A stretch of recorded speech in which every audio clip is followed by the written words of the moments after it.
So if you're an OG, you probably know this is the same look I had from my previous get to know me tag video. So this is what happened. The original plan was to make things I wish I knew video, but then my friend asked me to slip that in, so I had to find a way of slipping that in. So after recording the other video, that is when I recorded this. So if you haven't yet watched my previous video, I'm going to link it in the description bar below, my get to know me tag, for those who do not know me. Welcome or welcome back to my channel. If you're new here, hi, my name is Sheila Okonga and you're welcome to a special segment in my channel called Honestly Speaking. A segment where you send me your questions and topics that you want me to talk about, and we talk about it right here. So basically, your wish is my command. So for today, just like the title of the video says, we're going to be talking about the things I wish I knew growing up, but I had to get to know them. Growing up, these are things that I had to realize, and you know, at some point I was like, why didn't they tell us these things? So we shall be talking about them in today's video. So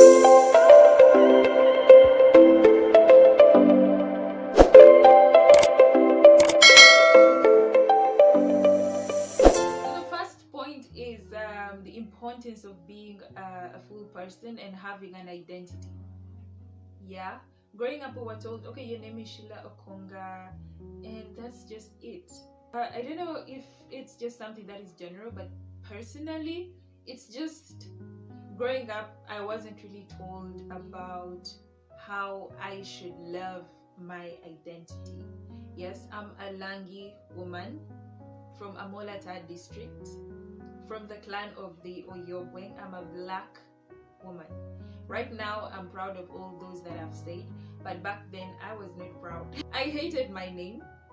Not really hated, but I didn't like to be called Okonga because first of all, it's a family name. It's my dad's name. I just didn't want to be identified as someone from the north. Yeah, because I just wasn't proud. But growing up, I said, "Fuck it, sorry, but who cares?" Yeah, this is who I am. So growing up, I wish I was taught to embrace my culture. I didn't even know our culture wear, our culture dance, our culture food. These are things that I just had to learn through Google, through research, through questions, or through seeing someone doing it, and I'm like, oh, this is it. Yeah. So I think if they had told me about my identity, then it would have helped me to be a full person. And being a full person as well goes hand in hand with knowing who you are and being proud of who you are, being comfortable in your skin, knowing that this is who I am Sheila, and I fucking love it. Like, I love it. I love who I am, and I wouldn't change anything about myself. Yeah. So being a full person is important. It's very important. That is something that I wish I had known growing up when I was still a young girl. You know, I think there's some mistakes that I wouldn't have even made. The second one should have been the first. Guys, financial management. We were taught how to make money. Yeah, we got into the business world. We started making business. But you're making business and the money is coming in, but it's going out. Coming in, going out. I didn't have much knowledge on how to, okay, the money is here, so how do I grow this money? Yeah, and yeah, I know there's always going to be money coming in, but how do I grow the one that I had? Growing up, I started working straight from my senior 6 vacation. I was already doing sales and marketing. I did a lot of sales and marketing from 6 vacation and all through campus. I made a lot of money. Looking back, I realized, okay, I made a lot of money. But every money that would come into my hands, na enjoyment, yeah, it would just be food, clothes, and gadgets. I would buy myself phones and stuff, and I just spent my money like recklessly. And looking back, I wish I was taught by my parents, like, okay, this is how you make money. Yes, I know how to make money. I know how to make money. And this is how you grow it. The growing bit, financial management, how to keep it, that is something that I didn't know, and that is I had to start learning after campus when I now got into the real working world, and you're getting a salary and stuff like that. So you need to know how to manage your finances. it's something that I had to learn gradually, saving and all that, but I just wish I was taught like that. And come to think of it, my dad actually tried to instill that skill in me, because I remember he got me a saving box, and he would always give me these coins and be like, oh, save, drop in your box, drop in your box. And I would keep this money, yeah. But towards Christmas, he would always ask me to break this box, and I would break it, and I would get the money out, and I would use this money to buy my dad a gift, or my mom a gift. But no one actually told me, okay, you can buy some clothes, Sheila, and sell them and get some extra cash. You know, I was young, but yeah, I just wish someone had taught me how to grow money. But I'm glad that I know better, and I feel like my financial management skills have improved. I'm not at a 10 out of 10, but I'm glad that I'm not at a 0 out of 10 or 1 out of 10. Yeah. Number 3 is loving books. Growing up, yes, my parents bought me books. My aunties gave me books to read, but most of them were like story stuff. And coming through to campus, I was still on the novel jazz and stuff like that. But I am slowly transitioning to self-help books, memos and stuff like that. Those are kind of books that I'm reading most of late. But I wish this reading culture had been instilled in me right from childhood.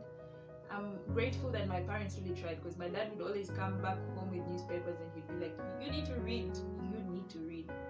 Yeah. And sometimes you'd read and then he'd ask you to make a summary and stuff like that. But back then I thought, okay, this dude is probably just punishing me, but I did not know the value of reading, guys. It's good to expound on your knowledge. Yes, you may think you know, but there's a lot of literature out there, and I think the more you read, the more you become more open-minded, less judgmental, and more inquisitive to know what's actually on ground. Yeah. So yeah, I wish someone had told me that books, like the secret to everything is in books. Yeah. And I'm not talking about novels. Yeah, novels are good for the weekend. Yeah, but self-help books are better, to be honest. It's good to read about other people's experiences, how they handled situations, so that every time you're in this situation, you'll be like, oh, I read in this book, and I think you will know how to handle situations better. Number 4, I wish someone had taught me more about failure. This is something that I had to learn on my own. Growing up, I was told, okay, failure is bad. Like, if you fail, it's bad. Yeah. No one told me that sometimes failure is good. Not even sometimes, most times failure is good. That's depending on how you look at it. Yeah? Let's put it this way. You fail, you get back up, you keep repeating the same thing, and you keep failing over and over. Why can't you pause and see, okay, I failed. This is how I was doing things. So I think I should change the way I do things from doing it this way to now doing it this way, and let's see if there's going to be an improvement. Yeah. So that is the mindset that I have with failure now. And again, well, on the basis of failure, I wish they had taught us that it's okay to fail. And the fact that they did not tell us that it's okay to fail, it has made people so afraid to try things out. Like, you want to do this, you want to try out this business venture, but then you're scared. There is a limiting belief behind failure that has made us just get stuck in this slavery mindset, that we are not daring enough to go out, to do things, to make moves, because we are afraid to fail. Yeah. And right now where I am, like, I'm so excited to try things out, and if I fail, I'm excited, because I just go like, oh, what did I learn? Like, is there any lesson? And I always look for a lesson in the storm. There's a storm, yeah, I will look for the golden key in the storm. There's always a lesson, there's always something to learn. So I wish they had taught me to give myself room to fail. Allow yourself to fail. It's okay, there's nothing wrong with it. Okay, there's only a problem if you fail and you stay down there. No, you need to get back up and try again, but don't try again with the same method and the same way. You need to do something different. Number 5 is being gentle with yourself. What I say to myself. I've grown up in an African home, and oftentimes if you make a mistake, whoosh, guys, Just break a cup. They'll tell you to break everything. Add this one too, you know? So I just wish I was taught at a younger age that what I say to myself is what I become. And this is something that I'm still learning, taking time to learn the hard way, unlearning the wrong stuff and relearning the good stuff, learning the good stuff. So it's good to be kind to yourself. Give yourself that gentle touch, the gentle words. You need it. And they say, yeah, you need to be kind to people. Be kind to people because you do not know what they're going through. As you're being kind to other people, please be kind to yourself. Yeah, be kind and gentle through words, through actions. Spoil yourself. Treat yourself. Self-care. Yeah, be gentle with yourself. Love yourself. This is my favorite. Reject likeability. Yeah, I wish when I was growing up, someone told me it's okay not to be liked. It is very okay not to be liked. It is very, very fine. The only thing you should strive for is just be kind, be honest, be authentic. So that no matter what you do, there is no lie behind it. There is no thoughts of bad vibes or whatever. You're just being honest and you're wishing them well. Be kind, yeah? But this whole notion around likability, oh, you're supposed to do this, you're supposed to work yourself off to be likable, has made people slowly die in situations that they honestly do not want to be in, or because they're afraid to talk. Because they're afraid that if they talk, they will not like me. No, honey. Reject likability. As long as you're being honest and kind, that's all that matters. Yeah? But if it's something that does not bring you joy, that does not let your spirit be at rest, I don't think you should be doing it, to be honest. Marriage is not an achievement. Yeah? And so many people oftentimes assume that I'm this kind of person who hates marriage. No, I do not hate marriage. I love marriage. I look forward to the day that I'm going to marry my companion, my lifelong partner, with whom I'm going to build my entire life to retirement and to my grave with. I look forward to that. But I don't want to look at it as an achievement, because every time I look at it as an achievement, I'm going to strive for it. Girl, I'm going to do whatever it takes to get it because it's an achievement. And growing up, we were, told, okay, your daughter is married. Oh, that's good. You've done something so good for us and we appreciate you. It's an achievement. Sometimes they actually celebrate marriage more than, okay, your daughter has launched her business. Yeah, she's launched her business. Oh, your daughter has got this amazing job opportunity. Yeah, she's got this amazing job opportunity. Your daughter is married. Whoosh! They'll throw a party, celebrate, God is great and stuff like that. Guys! Marriage is not an achievement.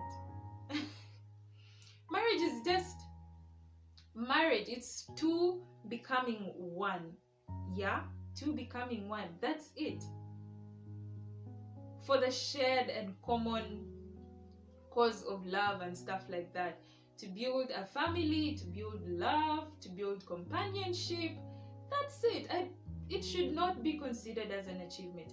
And there was a point in my time when I thought, okay, marriage is an achievement. And I honestly found myself doing so many things because of marriage. And I do not think it was right. And to be honest, it didn't feel right. But where I am right now, I got to realize through obviously several books that I read, marriage is not an achievement. And you should not look at it that way. Because if you look at it that way, the more it's going to run away from you. Just let it be. Work on yourself. Work on being a full person. Work on being a complete person. And let marriage come to you. That's just it. Discipline is actually the glue that will hold your whole life together. Guys, I had to learn this the hard way.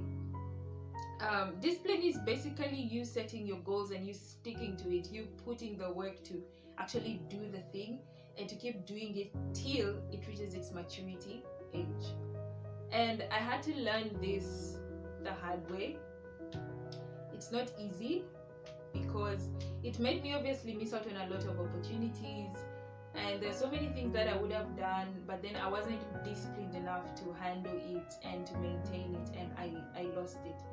But discipline is the only glue that is holding my life together right now, to be honest.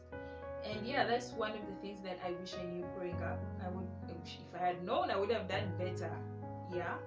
Point number 9, I wish while growing up I was told that things will end, and it's okay when they end. Yeah, it is very okay, because our parents didn't really talk about love that much, but growing up I knew this notion of the one. Yeah, if you find the one and then you lose the one, then you'll never find the one. No, I don't think the one exists. Like, there's this one person who has designed for you. So what happens if you don't get them? What happens if you miss them? I believe that the one is built. This is something that you build over time. Yeah, and sometimes you build this relationship and this connection, and it will break, and it's okay. Yeah, growing up I wish they told me that things will end, people will come and go out of your life, and when they go, it's very fine. It is very, very, very fine. And I wish they had told me that when it goes, you will find love again. You will find it again. If something comes and goes, you will find it again. As long as you're breathing, as long as you're living, you will definitely find it again. Yeah. So I wish they had told me that, then I would have known better, not to hold on and cling on to things that honestly clearly wanted to go, to be honest. So I always keep the best for the last. And number 10 is, I wish they had emphasized as much as they do now for me to find my passions. And where I am right now is in a place where I'm now starting to find my passions. YouTube is one of them, because growing up I always loved to talk. Those who know me know, God, I love to talk. This girl can talk. I love to talk so much that I had to open up a YouTube channel and say, okay, this is what I love to do, so let me just open up a channel and do something that I love, my passion.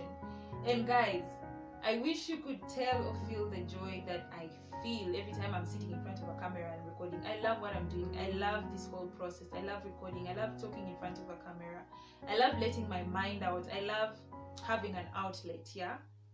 So yeah, I wish they had told me to focus more on finding my passions, because it's important as a girl to have your passions and aspirations, and it helps you and contributes as well in you being a full person. So those are the 10 things that I wish I knew growing up. If you like this video, do like, share and subscribe, and turn on the notifications if you want to be notified every time I upload a video on here. So till next time.